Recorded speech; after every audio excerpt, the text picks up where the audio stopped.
क्या बोला हा व्हिडिओ जानेवारी 2025 मधला आहे। तेव्हा झालं काय होतं की एक मराठी मुलगा मुंबऱ्यातील एका स्टॉलवरून काहीतरी खरेदी करत होता आणि 60 रुपयांची वस्तू 50 रुपयाला दे, म्हणजे 10 रुपये कमी करून दे, असं मराठीत त्या दुकानदाराला तो म्हटला। तर तो दुकानदार म्हटला की मेरे को मराठी आता नहीं, तुम हिंदी में बात करो, असं तो त्याला उलट उत्तर देऊन म्हटला। मग या मराठी मुलाने त्याला म्हटलं की तुम्ही किती वर्ष झाली इथे महाराष्ट्रात राहता, दुकान चालवताय, मग तुम्हाला मराठी आलं पाहिजे नाही का?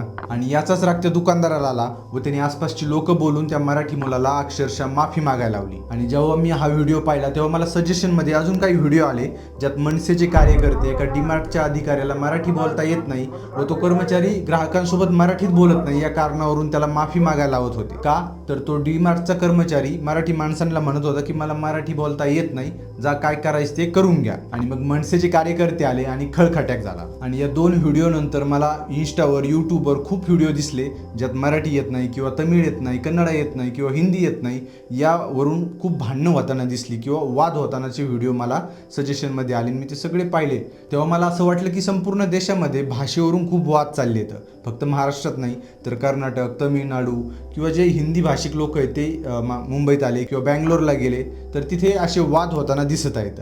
म्हणजे हा संपूर्ण देशाचाच प्रॉब्लेम आहे, लँग्वेजचा प्रॉब्लेम आहे। मग मला प्रश्न पडला की नेमकं याच्यात चुकी कोणाची आहे? मराठी बोलता आलेच पाहिजे म्हणणाऱ्यांची की मला मराठी बोलता येत नाही, काय करायचं ते करून घे त्यांची?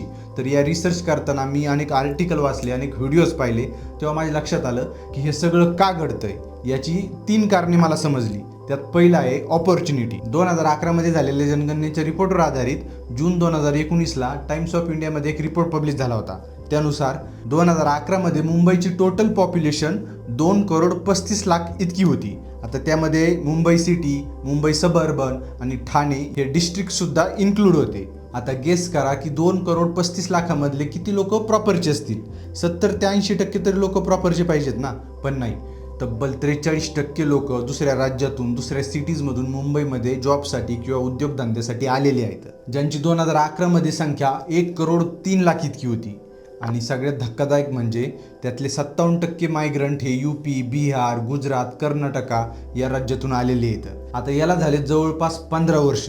मग आता विचार करा, जर ह्यावेळेस जनगणना झाली तर निम्म्याच्या वर मुंबईमध्ये परप्रांतीय लोक आलेली असतील। आणि ही परिस्थिती फक्त मुंबईची नाहीये, पुणे, नाशिक, नागपूर, छत्रपती संभाजीनगर या मोठ्या शहरात तर ते लोक येत आहेतच, पण छोट्या शहरात सुद्धा हे मायग्रंट येऊन राहत आहेत आणि कामधंदे करतायत। आणि एका रिपोर्टनुसार तब्बल 10 लाख लोक दरवर्षी महाराष्ट्रात वेगवेगळ्या कामधंद्यासाठी येत आहेत। आता हे लोक बाहेर राज्यातून येत आहेत, काम करतायत, पैसे कमवत आहेत, त्यांचे ते राहत सुद्धा आहेत।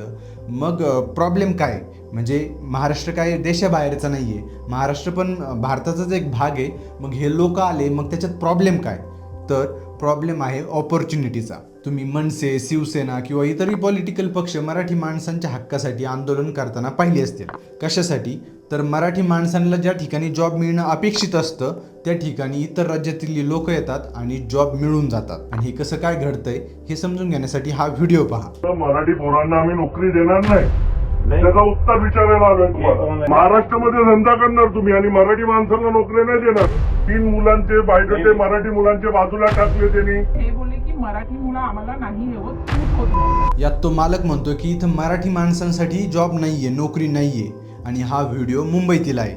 आणि यामध्ये काय होतं की 100 लोकांसाठी जर समजा वॅकन्सी आहे तर 60 ते 70 जागेवर बाहेर राज्यातील मुलं येत आहेत आणि ते जॉब मिळवत आहेत किंवा धंदा उभा करतायत। आणि असं नाही की हा फक्त महाराष्ट्रातच लँग्वेजचा प्रॉब्लेम आहे, तर बेंगलुरू सारख्या IT हब असणाऱ्या सिटीमध्ये इतर राज्यातून लोक येतात आणि त्यांना सुद्धा हा लँग्वेजचा प्रॉब्लेम फेस करावा लागतो। जसं की हा एक रिक्षावाला आहे जो पॅसेंजरला कन्नडामध्येच बोल असं धमकावून सांगतोय। Why we will speak in Kannada? This is our land, okay? This is our land. Okay. This is our land, not your land. Okay. आणि हे सगळं कशामुळे घडतंय तर जॉब्स गेले, छोटे मोठे कामधंदे गेले, बिझनेस गेले, म्हणून या सगळ्याच्या फ्रस्ट्रेशन मधून हे लँग्वेजचा प्रॉब्लेम बाहेर येतो। आणि महाराष्ट्राचे राज ठाकरेंची मनसे परप्रांतीयांवर डोळा ठेवून असते।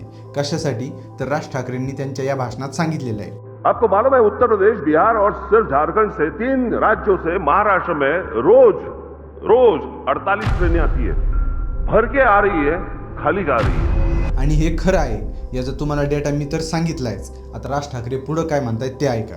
पहली गलती तो वहां पे है जहां पे उत्तर प्रदेश के राजनेता जो है वो आपके यहाँ पे उद्योग ना ला सके, बिहार के जो राजनेता है वो वहां पे उद्योग ना ला सके. आणि हे सुद्धा बरोबरच आहे.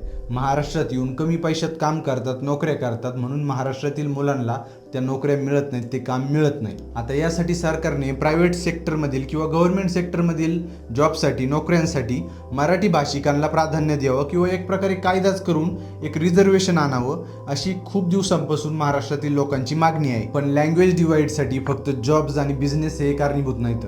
आणि तसं असतं तर आपल्याकडल्या महाराष्ट्र ट्रान्सपोर्टच्या एसटी कर्नाटकमध्ये फुटल्या नसत्या आणि त्यांच्या बसेस आपल्या इकडं फुटल्या नसत्या. आणि हेच दुसरं कारण आहे, हे म्हणजे वोट बँक पॉलिटिक्स. सरकार कोणाचंही असो किंवा कोणताही पक्ष असो, श्रीमंत गरीब, ही जात ती जात, हा धर्म तो धर्म, परप्रांतीय, महाराष्ट्रीय या गोष्टीशिवाय त्यांना असं वाटतं की मतं मिळू शकत नाहीत. आणि वर्षानुवर्ष ते हेच करत आहेत आणि आपण मूर्खासारखे त्यांच्या जाळ्यात अडकून त्यांनाच मतं देत बसतो. मला असं वाटतं की आपण मुद्द्यापासून भटकायला लागलो, त्यामुळे आपण आपल्या भाषेच्या मुद्द्यावर येऊयात. तर मध्यंतरी झालं काय होतं की सरकारने 3 लँग्वेज पॉलिसी महाराष्ट्रात लागू केली होती.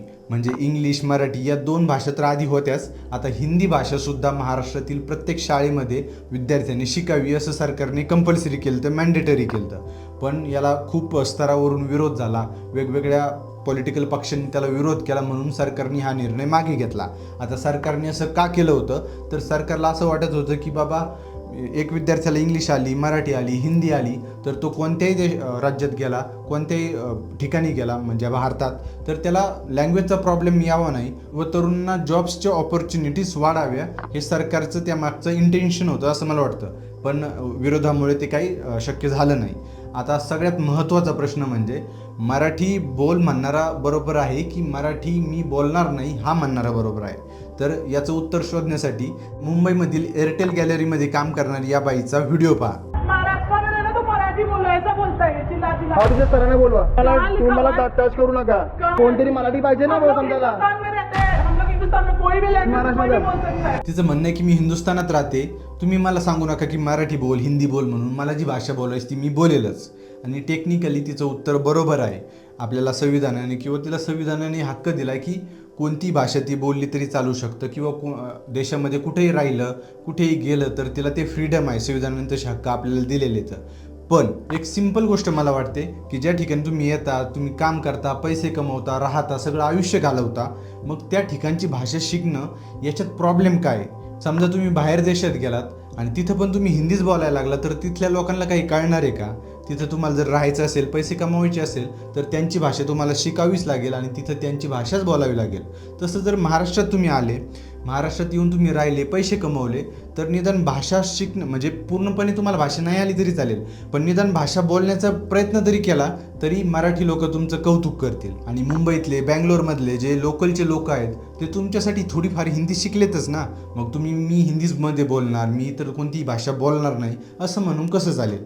आता DCP गिल म्हणून एक पंजाबी पोलीस अधिकारी आहेत जे पुण्यामध्ये काही दिवस त्यांची पोस्टिंग होती. ते पंजाबी असून त्यांना म्हणजे पंजाबी भाषा येते, हिंदी येते, तरीसुद्धा ते महाराष्ट्रात पोस्टिंग आहे म्हणून त्यांनी इथली मराठी भाषा शिकली. आता त्यांनी मराठी भाषा का शिकली ते या व्हिडिओमध्ये बघा.